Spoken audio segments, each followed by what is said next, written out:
Hello, good evening, welcome, Welcome. in my newscaster Dom voice to another episode of Wine Wednesday with yours truly, Kai Williams, and my co-hosts, Dom Mastromateo and Michael Hudson, aka Huddy, The the Hudinator. Hudinator.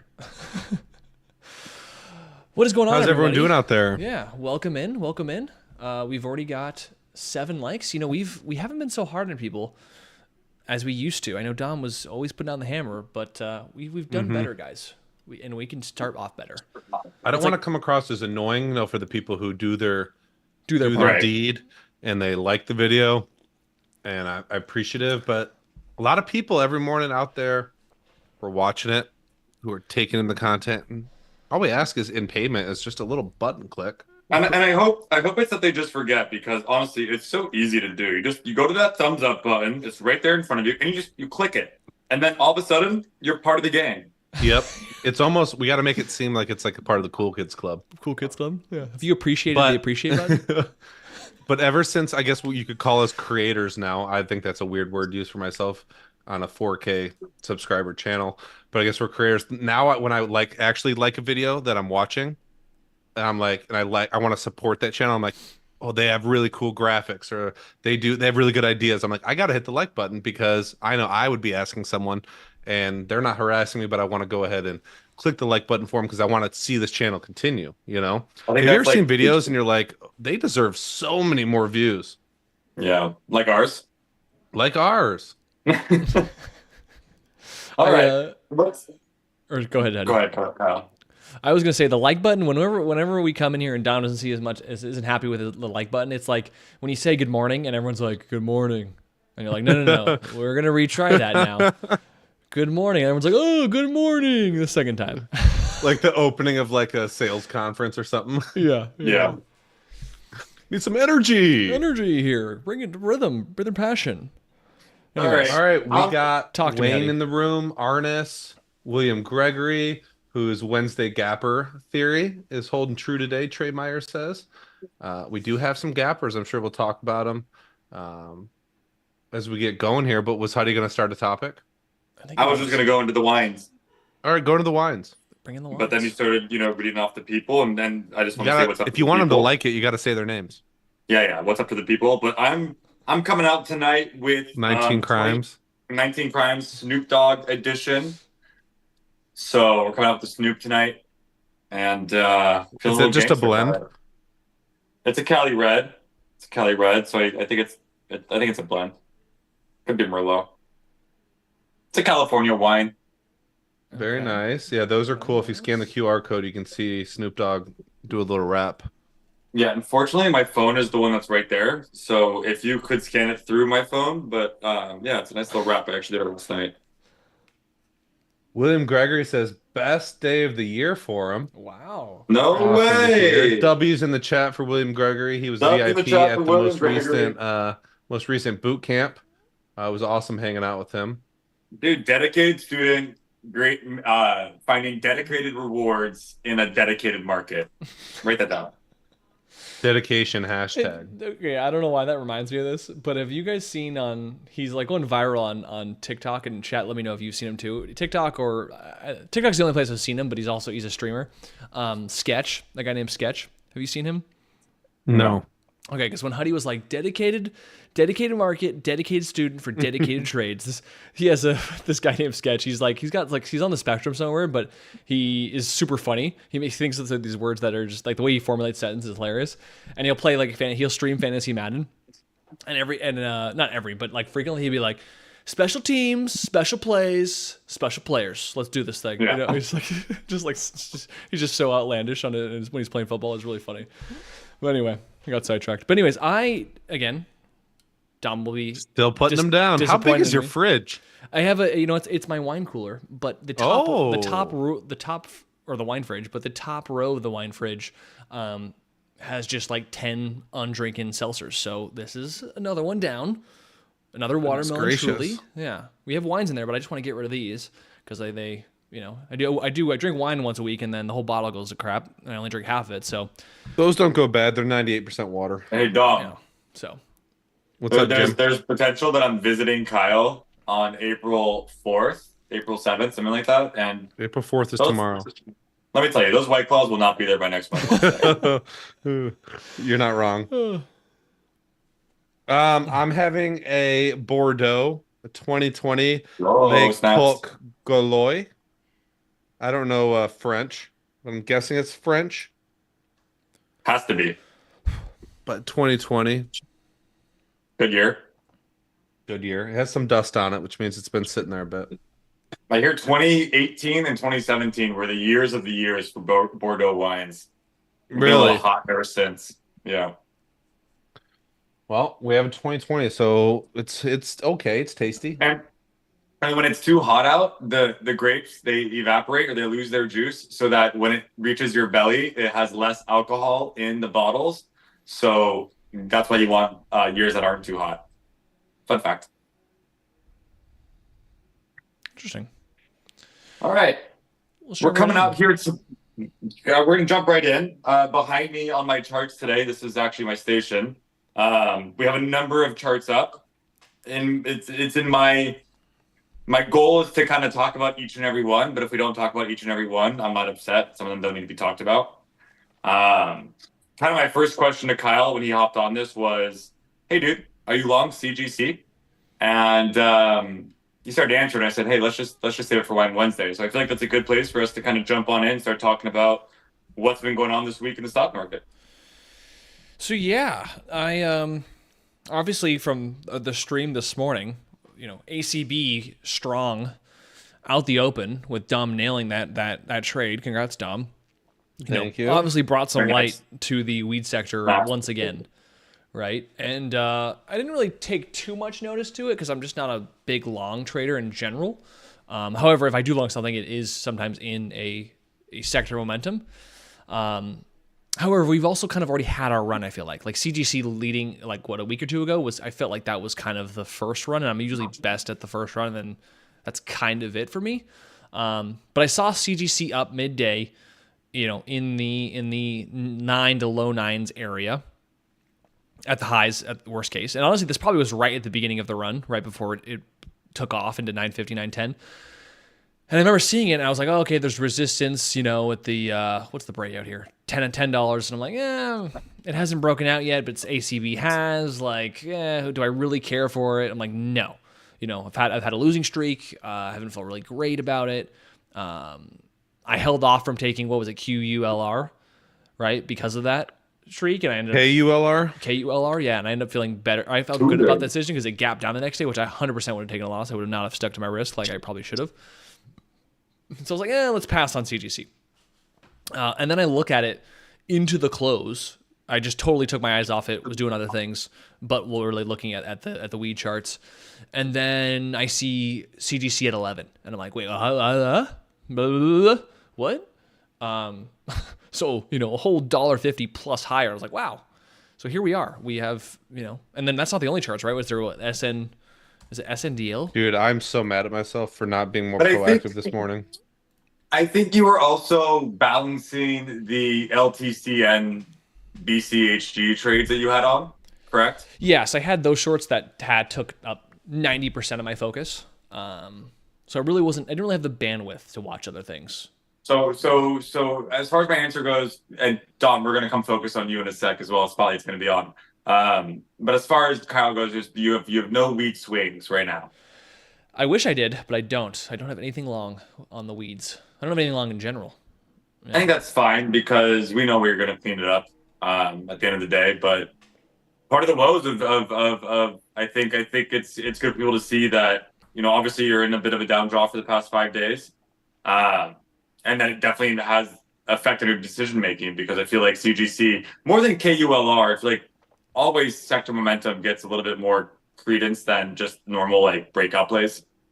Although breakouts have been working lately. I don't know if anyone's noticed, like CXAI. I mean, the list kind of goes on. That worked, yeah. That was a There good. have been a lot of good breakouts. Fannie Mae. All right, Dom. So you started this morning with the weed swings, and do you feel like you probably should have paid attention to a couple other tickers?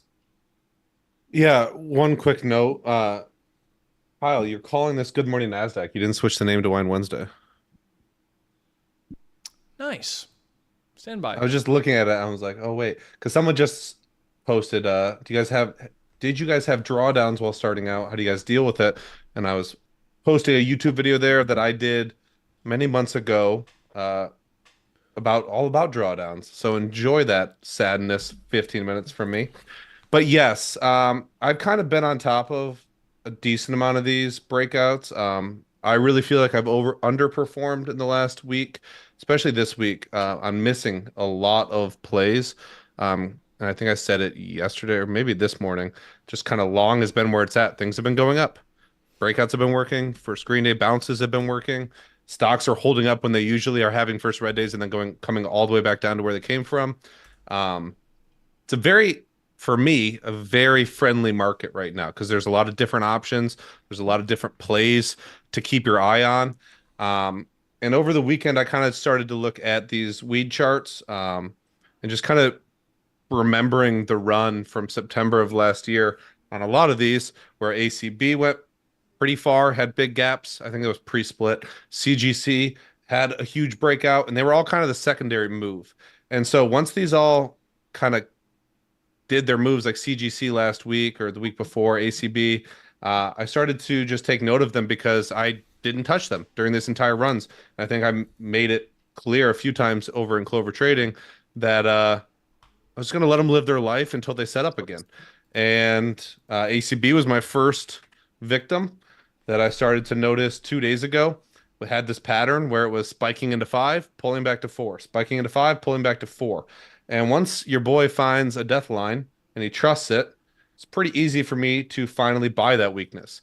And I ended up buying the 420s, holding all day yesterday, adding a little bit into the end of the day, and then selling into this morning and just over 6, over and under 6. So pretty annoyed with how big the green day was here, but that was my price target, and I was happy with it. Then immediately I went to CGC, but kind of what Huddy just said, I was a little frustrated that I didn't think about the momentum with ACB having such a big move, trading so much volume, and how it would bleed into the others. SNDL had a phenomenal breakout today. And you want to talk about easy holds. Look at these intradays, Yeah, man. SNDL, I think I targeted over the weekend as well. TLRY, same freaking chart. CRON, Cron, these are all oldies. You should start to be building a portfolio for yourself, a basket of all the stocks that fit into certain sectors. And after midday, when I was kind of done with ACB and started to watch CGC and seeing all these having already broken out, even MNMD, Mind Medicine, had a big daily chart breakout today. It just kind of annoyed me that I wasn't in more of them. And that's kind of a good and bad thing. Like you always want to be working towards getting better, but you also want to realize that these moments are short-lived in the market. When you have multiple stocks, multiple opportunities all working, the more you can maximize them, the better to pay yourself for slow periods. So I was a little frustrated with myself because I wasn't going to chase these things, Cron, Tilray, what was the other one I said? Sandal, SNDL, Sundial. Wasn't going to chase them once they're way past the breakout level. But the only one that wasn't already breaking out, which was kind of strong with ACB yesterday, but was nowhere near the breakout level, was CGC, which was the leader over the past few weeks. And so that's immediately where my brain started to go was the leader is lagging. And that means it's going to become dead and fall all the way apart, or it's just behind. And this $10 breakout is going to happen soon, sooner or later, because ACB is strong. All these other stocks are up. ACB looked like it's going to go higher tonight or tomorrow. And so once I found a risk level, which ended up being the 850 area, I said, let's play. And in the 890s, I just kind of bought, put a stop in at 850 with the goal being that I am over $1 away from the breakout level at 1010. I will get more size up there. And kind of the same thing that happened with ACB. I look up, it's 4 o'clock, and I'm up $2.20, and the ad idea is kind of gone. I had orders in all after hours to try to get some more. I did fill a little bit in the 1050s and 60s, but it's almost as if your ad, like your CGC trade, was pretty much your ad trade to ACB. It was kinda, like, okay, yeah, the continuation ACB of it. worked. We got an indication that there's like a breath in the market. CGC hasn't broken out yet. Like ACB, maybe we had X size, maybe we had X amount of money. CGC starting from the base like, let's really utilize this risk reward that we have right here. I think that would have been the best move. That makes me feel better when I think about it.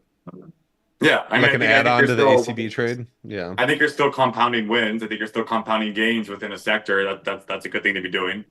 And you're putting good money after good money, right? So those are two good things to kind of write down as things that worked well. Yeah, and it's a fun sector. It's a relatable one. We've traded these stocks. These things have been around for a long time. For us, we've been trading 8 years now. And I do think it's important for people to build that basket. You know, if oil and gas gets hot tomorrow, I got probably 15 tickers in the back of my mind that I'm going to start looking up. And you should know those things too. And if you're so new that you don't know about these sectors, start to build this list. Put it in a spreadsheet somewhere. You know, were you going to say, Huddy? No, I was going to go. I was going to piggyback off of what you're saying. Pretty much, we saw the rumblings of the sector in September with the rescheduling of cannabis legislation that we saw. And for the most part, that's exactly what is still carrying these stocks, at least from what I've read. And maybe there's a couple other, like Florida's legalizing, Hawaii denied. Wasn't it Germany or something? Germany is also legalizing. I mean, what the whole swing point that I had in September was like, when you get to these election years, you have so much legislation in the weeds, and it's such a prominent part of the American elections that you get volatility within the sector. Like it happens almost like clockwork. So I built the watch list back in September, and doing that work then helps me know. I mean, for me, what I'm looking for is I'm looking for the low float breakouts. I'm looking for the stocks that aren't going to dilute right away and have a lot of room to run, and I can put like a swing trade on. And it really helps for me to have that watch list from September to like kind of look back at, right? And obviously CGC and ACB are not the low floats, but those are the sector leaders. So those are also on the charts, and we kind of know which ones guide the whole sector from previous actions. So it's a nice, it's been cool to watch. What's interesting for me is that of that watch list that I built in September, the only stocks as of right now, like they've all been kind of spiking and grinding higher for this past like 2 weeks since CGC kind of started this move, which was not today.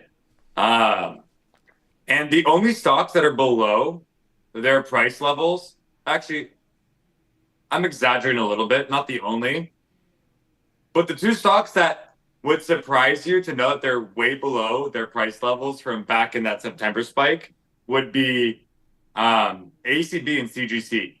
Meaning they've sold off and have been so weak since September that they're still below their September prices. Whereas if you take like FLGC, another like random low float weedling that's like starting to spike a little bit, I suppose it's part of the sector. Like that one is up 150% right now from its September lows. Whereas like CGC and ACB are still down like 30 or 40% from September lows. I mean, they did a reverse split, it went lower, but they're also the strongest right now in terms of intraday movement, which is, I just think it's interesting. I'm getting juiced just looking at all these charts. I just think once this is over, these are all going to fade right back down. I'm just excited. So let's open it up to the chat. What's chat saying? Because yeah, we got some volatility in the wheat sector. So if you've missed breakouts, if you've missed intraday moves so far, it doesn't mean that it's come and gone. Like I think the most important thing is to just know the life cycle and know that there's going to be more opportunity, whether it's first red days, panic dip buys, parabolic shorts, maybe one of them PRs and you have a massive gapper, and we'll see what happens with that. There's so much opportunity that can still come that I think you just need to be excited in moments of volatility, right? That there is still opportunity to be made. This is just one aspect. Right. So what's chat said? I just want to acknowledge what Matt said, your brother Dom, because he knows Stitch, or not Stitch. Freaking what's his face? I already forgot his name, but he goes. Sorry for cussing. He's got his name. He's got the finger like his up. Tagline. He'll cuss and he'll like shit. Sorry for cussing. Sorry. It continues. Oh, it's funny. He's hilarious. But yeah, good idea. I can open up some questions, but just kind of the last thing on these tickers is from what I don't know if Huddy or Kyle just said it. With the momentum we're having, I know a lot of people have missed trades, and a lot of people maybe have underperformed, or maybe there's too many different places to look for trades right now. I got a nice portfolio of stuff that I'm gonna have to go through tonight to make my watch list. Just really important to understand where your edge is. Where do you make money in the markets? If Kyle is sitting here on a decent sized red week. Um, because he's primarily a short seller and he does really well and he goes in really big. And when he's wrong, sometimes he has to accept those bigger losses. And this has been a week where primarily I feel like the money's been made on the long side. You had the KULR breakout, CZU for screen day, Reddit bounce. You had the weed stocks running today. There's been a lot of strength, and that's not necessarily his strength. And I think it's just really important not to overlook like the second things start to work and you start to see momentum in the market. It's not Now is not the moment to start becoming a short seller if you're not a short seller, or become a breakout buyer if you're not a breakout buyer. Like find the moments that work for you. Like Kyle's sitting down on his hands waiting for CGC and ACB, praying that CGC gaps to 20 tomorrow, ACB gaps to 15. Like he wants them to come into his world to trade. I didn't touch CGC or ACB for the first 10 days of their run. I waited for them to come into my range, into areas that make sense for me, and I'm being rewarded for it right now. So just really be, open and honest with yourself about your own performance, about what you do well, and sitting back and waiting for the stocks that are moving in the market right now in small cap land to come to you. Don't force it because of anything you're hearing us talk about or the way we like to trade. If you've been doing this long enough, 6 months, a year, you should have a good understanding of the patterns you trade. And at some point, most of these stocks are going to come in to your wheelhouse. Are you going to be ready for it? But to the room, to the chat, To the chat. we can answer the question from Anthony, even though I did post a video, Anthony, about drawdowns. It's an older YouTube video from us like a year ago. But I think it's evergreen. I think it will always matter in terms of drawdowns and emotions. Let me find it for us. Did you guys have big drawdowns while starting out? How do you deal with emotions of big drawdowns? Let's all answer that first question first. I think it's relative. Like, did you have big drawdowns? I mean, I know Kyle, I think you destroyed an account early, but relative wise, it was small money, but it was a huge percent of the account. I was the same way. I basically blew up a couple $1,500 accounts, but it was $1,500. But I don't remember ever taking giant losses in the beginking. I lost all of my year one profits in one trade. Let's talk about that. Damn. Yeah, that was kind of heartbreaking. So how did you deal with that? I took the loss. I think that was like part of dealing with it, right? I can kind of explain the scenario. Was that a short? Necessary. No, it was a long. It was. I had made 30 grand my first year of trading, and I was watching the oil and gas stocks, and I had Chesapeake Energy. It's just Chesapeake was the one that did it to me. CHK. And right? oil, CHK, yeah. And I don't know, oil and gas was crashing, like a lot. And I figured, I'm been trading for a year. I know everything. If oil and gas crashes, it will bounce one day, and I want to long this dip because it's a good commodity to own. I don't know. Still probably new to the market and kind of just gambling. And I remember it started to dip, and so it started to get pretty low. So I started to buy, and then it kept going lower, and I started to buy more. And then at one point, I was like 3x margined into my whole account, and I was down a lot of money. And I had no plan. I had no idea what to do. I just kept buying. So kind of like falling knife type of vernacular you're not supposed to get into. And honestly, leaked into investing. And one day I was like watching a webinar, and I realized that I could no longer day trade because I had no more buying power. I was like, my account was in, and I couldn't trade like obvious patterns that could make me like $1,000, $1,500. Like I was stuck.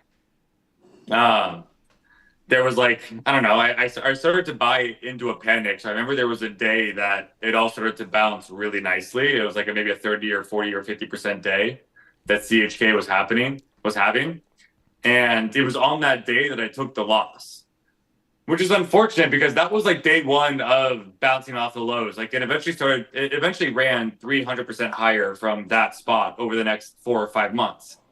But like my plan was to never really, I didn't really have a plan. My plan was to never really be in that long. I don't think I ever would have captured those gains. I was just trying to, it was just like all of a sudden like this brand new idea that turned into this like fire breathing dragon, which was terrible, you know, and it happened so quickly. And all of a sudden, like a weekend, I was like, damn, like this got pretty ugly pretty fast.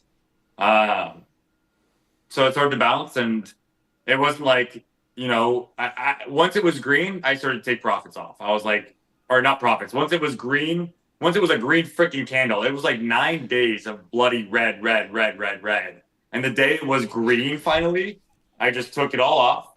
I lost like $28,000 that day, something like that. And I kind of just chalked it up to, okay, that was year one. You know, I spent the whole year making money, and then in one day I lost it all, or maybe 1 week, or I don't know the exact time frame anymore. It was 2016 probably. 9 days of run. But you know what? In that first year, I also had a lot of luck to get to that profit point in the first place. There was a couple moments where I should have even blown up, and I didn't because I just got lucky. So I think overall, what it taught me was to just be structured about what I really am here to do. And from then on out, I just made sure that, you know, I'm not an investor. Like avoiding that CGC trade as a day trader trying to learn how to trade small cap is, or not CGC, sorry, CHK. Avoiding that trade as a day trader trying to learn how to trade small cap is very easy because I'm not out here to invest. I'm not out here to like buy dips on, you know, long-standing commodities or whatever. Like that's not what I'm trying to learn. So that's how I overcame that. It was like painful in the moment, but once I ripped the band-aid off, I could get back to my business as usual, and it's like it never happened. And I just got right back to growing the account. And that was probably the worst loss I've ever had. I mean, in terms of like percentage of account, like that was bad. Very bad. All right. Do you want We all to add any personal stuff to that, Kyle, or? I would say that the video that is linked in the comment, watch that. It's a very good video by Dom. I just did a story. The king of drawdowns. I just posted a story, or a story was just posted on our Instagram, talking about my drawdown in the last 4 days or so. That sizing down and then getting really picky about when and what you trade, I think cures all drawdowns to some degree. Obviously, you still need a profitable strategy. So like if you were making money trading from something that it was just a good market, right? This is what being a beginner is so tough at, because so many, and this is, I know Dom feels the same way because I've heard him say it many times as well as myself, where if you're a beginner making a ton of money early, I want to be happy for you, but my first instinct is very concerned, because that's how 99.9% of people don't experience it. And for good reason, because the average human being when they first start sucks at trading. So when you jump in making a lot of money, that is not how it normally goes. That would be the equivalent of someone just starting to play basketball and immediately they're qualified to be in the NBA. Like the math isn't mathing, right? And it's usually because A, they're just getting lucky. A, they're just in a very forgiving market environment to where anyone can make money, right? A monkey can make money. And then when you are met with a very serious or tougher or unforgiving market period, which they always come around, is when the drawdowns happen, the pullbacks happen, the losses happen. And for someone who learns it right away and then is slapped in the face, it's much harder to recover from versus someone who got slapped in the face from day one. It immediately knows how tough it is. And so regardless of where you are, it's sizing down, it's getting very picky and selective about what you're actually trading. That being a process, that being a strategy that you actually can know and trust and have conviction with. Anthony adds, he goes, my biggest problem is now listening to too many people. I was doing well paper trading and was even on my trading up until last 2 weeks, down 7K and blew up my account. I don't know if that means you blew up your paper trading account. Not to knock paper trading is good to get started. But like if you were doing well with a paper trading account, I don't know how to say this nicely. Like that's fine. But clearly anyone can do well trading a paper trading account. It's when you actually start trading with real money and real emotions that things go completely differently. No matter how much you've paper traded.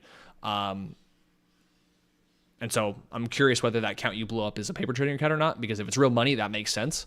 That makes a lot of sense. A lot of people do exactly what that is, which is they paper trade, feel good about it, start trading with a real account, and immediately lose it. I don't know if I have anything other constructive thoughts to add other than welcome to the learning curve.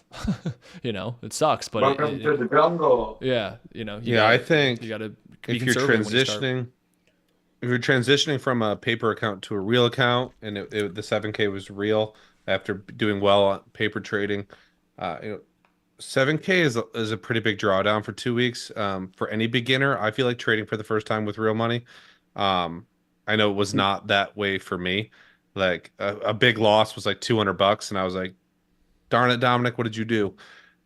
You really got to minimize the money in the beginning and really not care about it, because you're gonna lose. You're gonna make mistakes. You don't know what you don't know. My biggest loss at the beginning was not knowing how to sell after hours. I couldn't figure out on E-Trade how to change it from a limit order to an extended hours order. What a and all nightmare. of a sudden I'm stuck in like an offering or something, and I'm like calling them, like watching it just go down and down and down, like, and it's not my money. It was borrowed money, and I'm like, it was like $1,500. I'm just like, I don't know how to get out. So if you're gonna make those mistakes, let them be with tiny money. Like, so many people, and this is the sizing up thing too that people struggle with. It's like, if you've had a month of success, 2 months of success, like, you can't go slow enough in this game. The market's going nowhere. And if the market's gone, then we got bigger fish to fry. Like, just take it slow. Like, let the losses be small. Let the wins be small. That's okay, because you're learning and you're growing, you're gaining experience. Like, stuff happened 2 years ago in my trading where I was like, this is the first time I've seen this and been through this situation. And it was 6 years into my career. Like, that stuff's going to happen to you every couple months for the first few years that you trade. And you need it to be with small money. Like, and the slower you go, the better. Like, you hear it all the time, marathon, not a sprint. Be a turtle. That's not a saying, but that's what I'm saying. It's a saying now. I think It's when a I saying started, now. it was like the goal was 500 to $1,000 days, and the losses to be less than that. So I think if you're taking a $7,000 loss in the beginning, it's going to be very hard to be profitable. Like that's a lot. That's a lot to lose early on. Yeah. I'd rather someone trade with, even I think Bryce too, he talked about like dollar or one share trades or something, or 100 share. I don't remember what it was, but like, prove to me for 6 months that you can make $200 a month, because that's going to breed so much confidence. Like, right now I'm doing, since December, been doing $300 risk. Now I'm starting to try to risk 400, and I've been going so slow. And I did a whole video lesson, a long one, over the past few days. If you're 4Leaf, make sure to go check them out on my March and February and March recaps. Like, I'm showing serious growth. I have fixed a lot of the issues that I had in 2023. But the last thing I want to do is just jump the gun and just jump right back into the pool of crazy risk amounts, fighting stocks. Like, the more leash you give yourself, the more room there is for error. And right now, I feel really comfortable and confident trading. And the slower I can go, the better, because I'm looking at myself in 12 months. Right now, I'm not chasing Kyle. I'm not chasing Kyle in total profits right now. But a year from now, you might hear me speaking a different tune, that I'm coming after him. And I'm in the weight room right now working, and I know that I need a lot of help from how bad 2023 was mentally for me.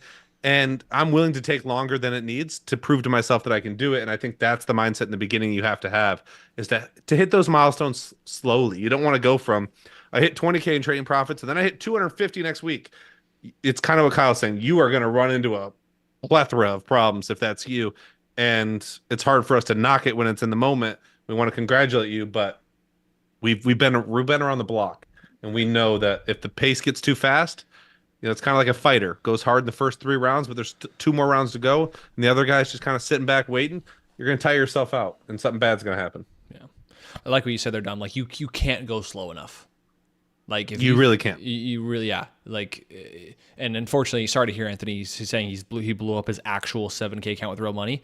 And so if you did that in 2 weeks, Anthony, you're going way too big. It sounds like no risk management. It sounds like really no process. And like, yeah, perfectly what Tui said. Bryce Tui's always said, like, he risked like $1 a trade. I mean, that guy was never going to blow I up. don't think I could ever do that. I mean, some people can't. Look right? at the discipline for that. But right, Like, so he was I mean, never. it's almost like weak. It's like, in my opinion, like, what do you mean one share? if you can take that seriously, though, putting 100 shares on every trade, no matter what, But that's what I'm saying. I can't take that seriously. Yeah. I would not be able to. which is why people can't paper trade. Right. You can't take it serious. I personally couldn't paper trade. I needed to use some money on the risk level, but once I understood that if I kept trading poorly, I was going to lose all my money, it went down to 100 shares per trade. And it was like at that point, and I just give kudos to Tui because like he was not going to blow up, right? Maybe some people can handle it. Maybe some people need to risk a little bit more to feel and learn something, but like do it so small to a level that like where it's almost physically impossible to blow up, right? Given you're cutting your losses, given you're not being stubborn and bag holding, right? But if you have a risk level, an amount that you're willing to lose per trade that is so small to your actual account value, you're going to give yourself such a high chance of surviving your learning curve, in my opinion. That's the layer of comfort when you do that, right? When Right. you know you're never at risk to blow up. Right. Like that makes you feel good about it. There was a honestly- comment. What did someone say? $20 trade. Oh, paper trading. You wouldn't believe how much money I made on TOPS on that run, the 1 to 100 that I think Gratani got squeezed on. That was like one of the first black swans we ever saw. That was right when I started paper trading. Tops or dries?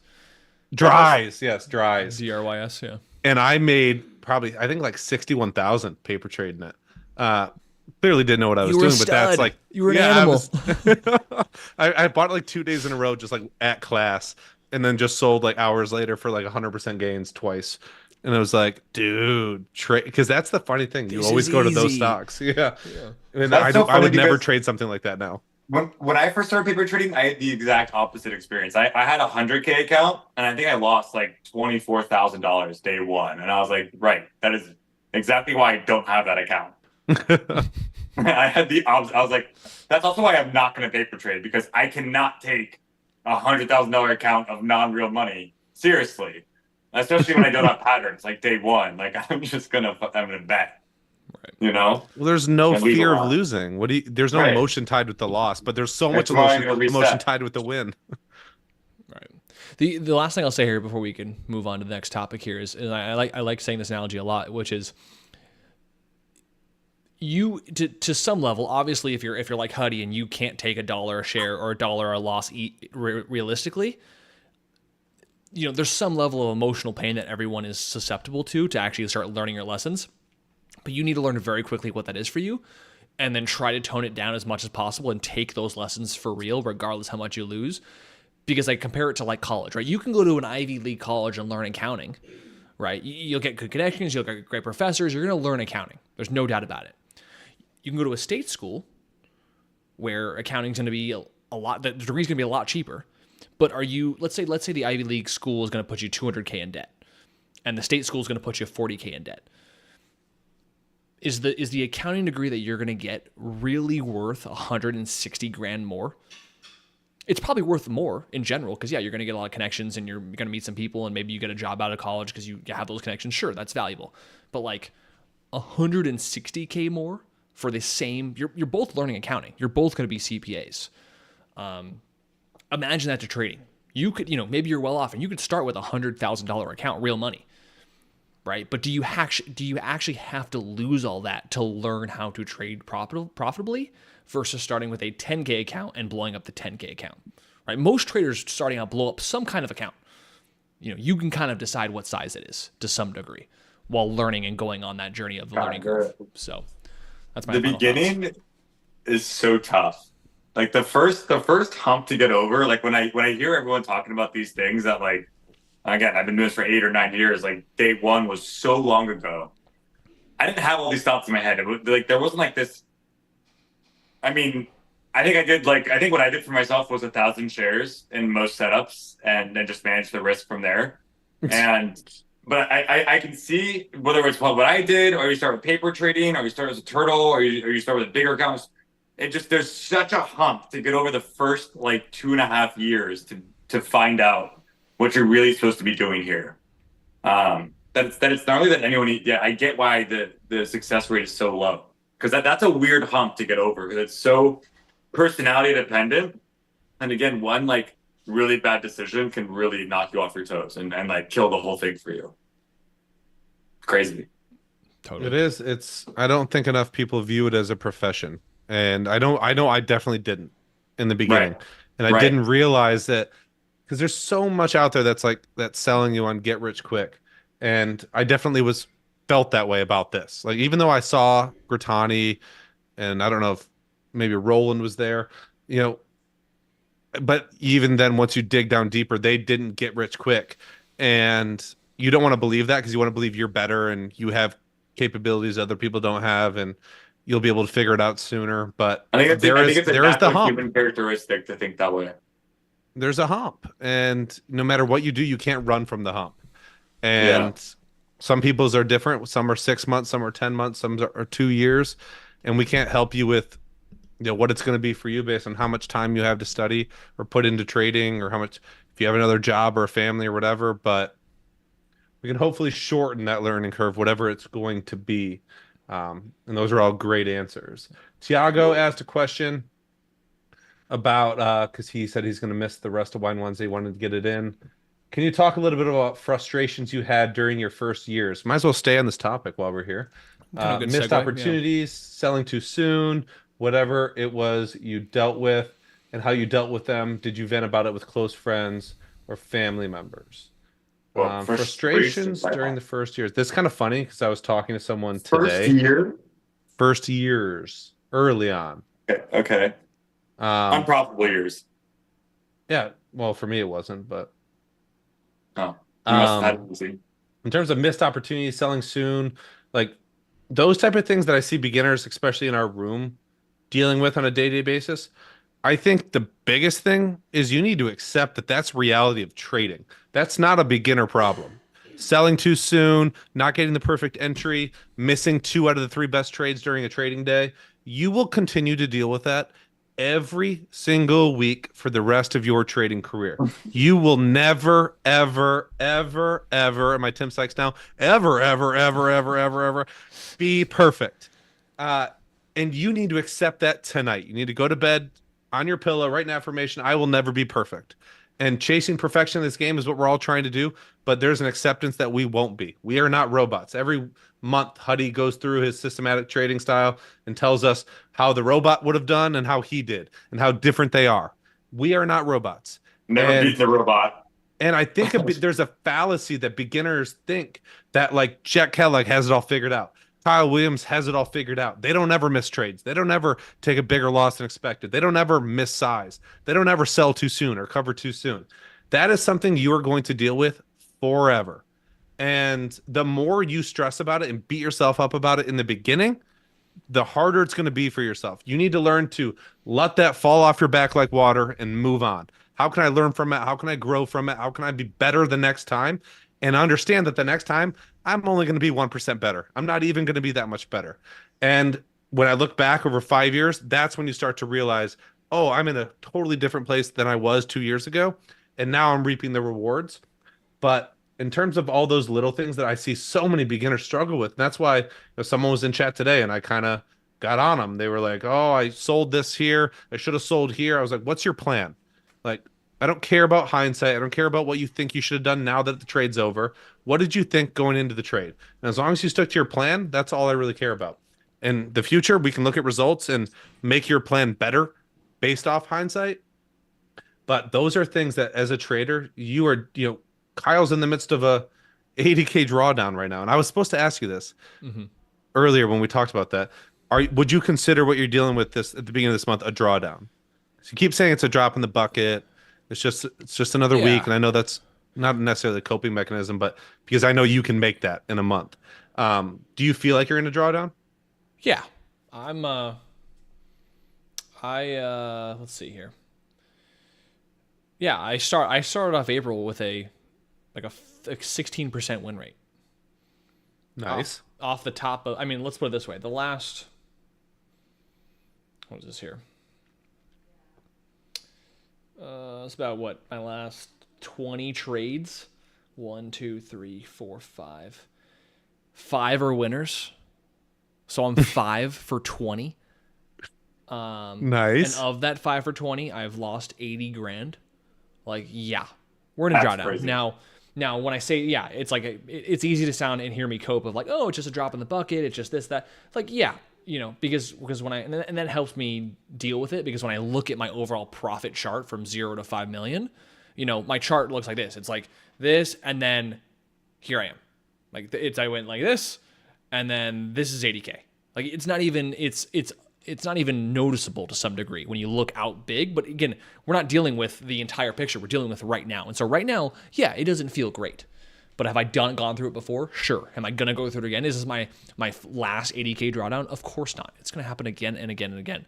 But yeah, to answer your question, yes, it's a drawdown. The other thing I'll add to what you were saying, Don, which is I love what you said to Tiago's question, which is, yeah, the same idea when we talked about Anthony about losing money and welcoming to the learning curve. It's like, yeah, to Tiago, welcome to trading.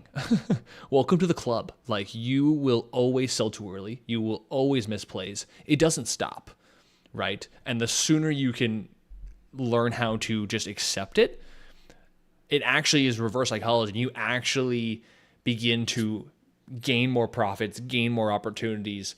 I've always said this. You are only ever going to be as profitable as you are willing to be unprofitable. And it's a very weird saying. It's a very like almost subconscious saying, but it's like you're only ever willing to be as happy as you are to be unhappy. Like the willingness to let go and just accept what you're trying to do here allows you to get where you actually want to go. Like, again, I missed CGC today. I saw it at 9:30, thought about buying it, didn't. I look at it 2 hours later, it's at 11, right? The other day, there was a Gap and Crap Huddy was talking to me about. It was like a $2 or $1 one, and I was like, I don't really care about taking it. It ended up fading like 30-40%. And Huddy's like, why doesn't it bug you that you didn't short that? You would have made money. And I'm like, dude, I've missed thousands, and I'm gonna miss 1,000 more, right? Yeah. We can play the game all you want. Like if I really wanted to play the game of all the trades sold too early, all the trades covered too early, all the trades missed, all the trades poorly traded, yeah, I'd probably be a billionaire. But that's not realistic. It's not gonna happen. It just isn't. I'm just happy I'm even pulling out a fraction, a slice of the opportunity in the market, you know? So that's all I gotta say. What? Putty? Yeah, what was the original question? How do you deal with problems in the beginning? Yeah, frustrations, Okay, selling too soon? I don't know. I went to my profit league. So I strongly recommend, this is probably the recommendation, is to journal. Write down your thoughts. Every day, every week, every month, every quarter, every year. I don't know. Just write down your shit and put it somewhere and save it, okay? Because that's what I'm about to read to you is a journal entry that I have in Profit League from May 25th, 2016, 4:11 p.m. Wow. Okay? Wait, what year? 2016. 2016. Gosh, you were the first one of all of us, huh? I think so. I think I was first. I think, was it May 2016? May 25th. Yeah, I was at the end of 2016. I hadn't even found trading yet. Yeah, me neither. You wrote that before I even started trading. Weren't even born. And so, yeah, I think, so I go, well, this is my yearly update. This is 1 year in. I said, what I'm working on now, discipline. What does that mean? I've been creating routine activities in order to stay active and productive. This means exiting the market roughly around 8 a.m. every morning, going to the gym, taking a summer school class, I am in college, and staying productive with a to-do list. I know that part of trading is having the right mindset, and that is something that I know I have to manifest myself. I'm also currently expanding my trading knowledge by listening to audiobooks like 0 to 1 and One Good Trade. I recommend both of these books, specifically to the person who's over trading, the person who's always in 4 to 5 trades at once. I highly recommend you read One Good Trade. Great book. LX21 actually recommended it in a challenge webinar. One Good Trade has really taught me a lot about focus. Granted, I'm doing worse the more disciplined I get, LOL, but I'm not upset about it. I actually look at it as a good thing because although this discipline learning curve is steep, I can see past and into the horizon. Consistency is in reach. Today, plus $984. Hudson. Wow, Nice. dude. That's what we worked on. If I saw that right now and someone posted that in Clover as a brand new beginner or whatever, I would say that person's going to be successful. And it's weird that you can see that kind of stuff in students, but you could probably do the same thing if you went on Profitly. Don't do that. Don't go to Tim Sykes. Go to clovertrain.io. Um, but there are blog posts from me back then too, where I look at it, I'm like, that guy was wise. That guy was putting his heart into trading. And you have to do that. And that was crazy. I mean, you're recommending books as an unprofitable trader to other people to read to be like you're already assuming the role of profitable trader. And that is the mindset that people have to have. Like you cannot accept that you will ever lose at this game if you start it. It's you step into this arena, you ain't getting out unless you win. And Right. I don't think enough people they show up thinking it's going to be this fun little journey like sports betting or something, or like the casino where they still let you out if you lose. No, if you want to be successful here, lock yourself in, throw away all your safety nets. No, this is not advice. And just get after it. So that guy right there is wiser than the hoodie I know. Yeah. Sometimes I wish I still knew that guy. Oh gosh. Alrighty. What? Last few questions here. A couple more. Should we speed round them? started Yeah. a couple minutes late, but we'll go through it. There's a lot of questions in the beginning. Someone wrote, trading is based on discipline and perseverance, but you only realize once you start trading. It was definitely it for me. I didn't understand life until I started trading. Then I realized trading is life. I didn't have a life before trading, and now I do. No, I mean like it's a metaphor for life. Like Yeah. how much time you're going to commit, how hard you're going to work. Like, can you get 1% better? Can you deal with the patience of doing this for 6 months, a year, 2 years, 3 years? All right. I'm looking. Will you chill, Kyle? Stop looking right through my soul. Okay, let's go down towards the bottom. Someone said, where's CGC going in the morning? Should open around 13:14 at 7 a.m.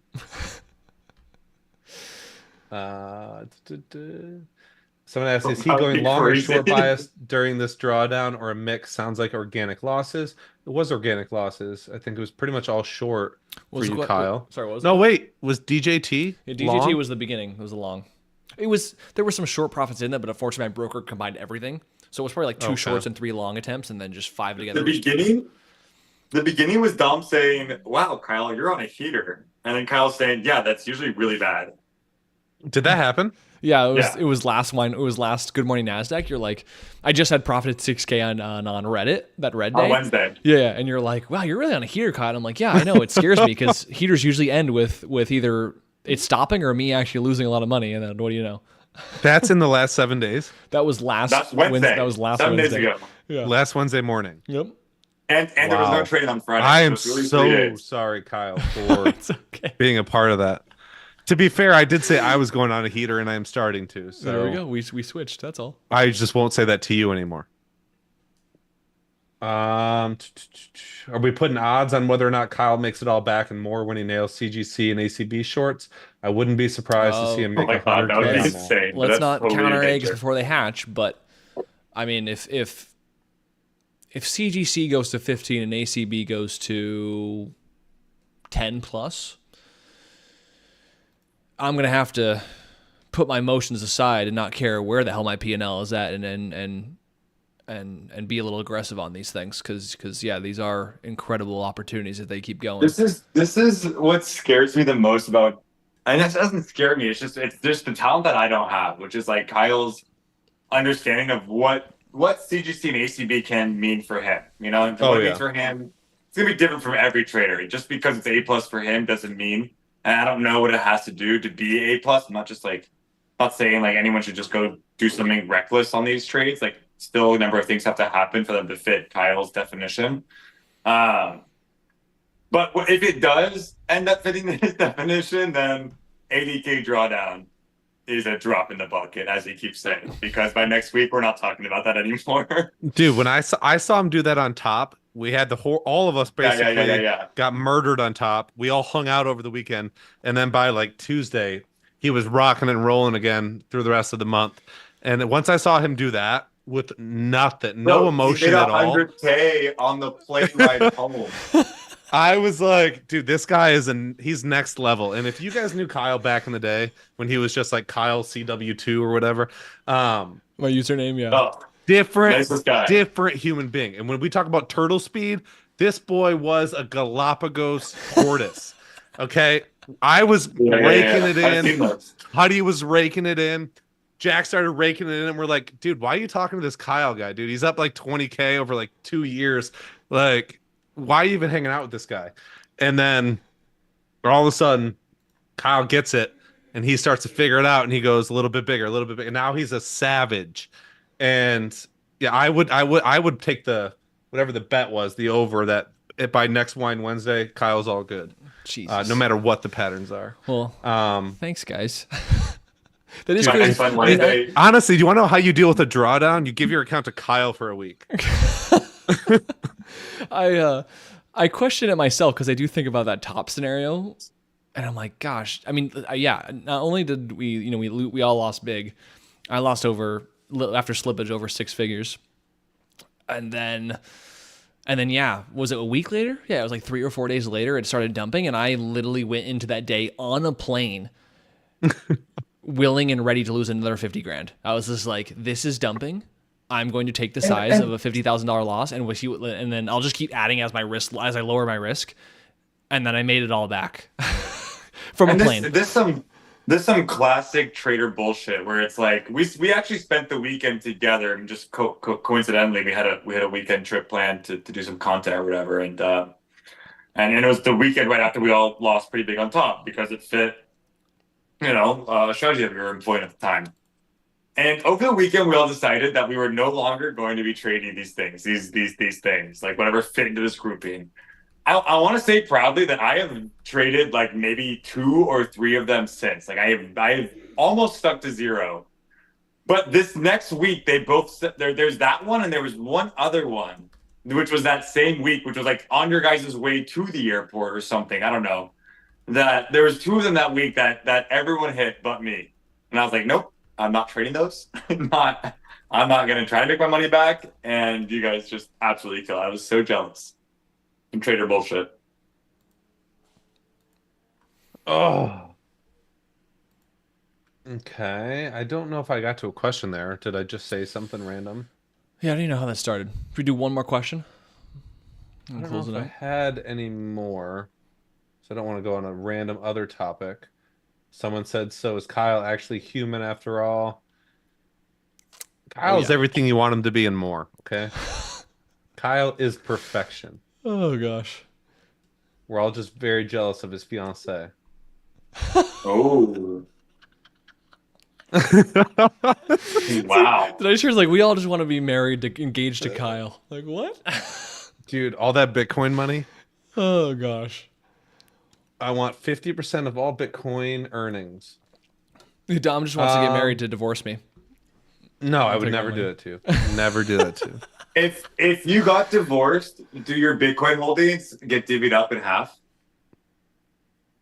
I guess. I don't know. Like, I understand if it was cash, it might be a problem, but if it's Bitcoin? I think any asset is, if you don't have a prenup. All right, let's take one last look at the gappers overnight. So CGC closed above the highs during the regular market hours, 11:35. Fantastic. Didn't get to add any because I'm not aggressive anymore. But yeah, I have that knee trade, so I can't even trade before 7, right? Right. Oh, I get up at like 5 to 6 right now, so I won't be able to look. Yeah, for Kyle's sake and for future play's sake, kind of hoping for a big move tomorrow. 12 to 15 type of look on CGC. ACB blow off to... Why does my chart look like it's on the moon already? My chart on ACB on DOS is so bad. It's above the chart because it's so... Do you see it? Yeah, it's cut off. Okay, I don't remember what price then when I look at the daily. 770. Oh, is it because of the reverse splits wrong or something? Yeah, it hasn't adjusted for it. Huh. It still looks like it's gapped up, even though it's a reverse split. Okay. Yeah, I think JJ said I had all these tickers on watch list: SNDL, ACB, CGC, all those. Ideally, what's tomorrow? Thursday? It'd be kind of a cool way to end the week if all of these kind of finished their runs and died within the next day. That would be awesome. So excited to see that. Love having all this stuff archived. If you want to rewatch Good Morning Nasdaqs or Wine Wednesdays, make sure to go to the Clover Trading YouTube channel, go to playlists, correct? And then click on either Wine Wednesday or Good Morning Nasdaq, and you should be able to see them. They're just unlisted. But they are all there. Thank you guys for being here this evening with us. We absolutely love sharing our Wednesday nights with you. I know we took a few weeks break there. We were all kind of traveling last week. Right now, I was fishing in Florida. That was a great Wine Wednesday. Caught fish live. Caught fish live. But yeah, we will be live tomorrow morning. Me and Huddy for Good Morning Nasdaq tomorrow, 8:45 a.m.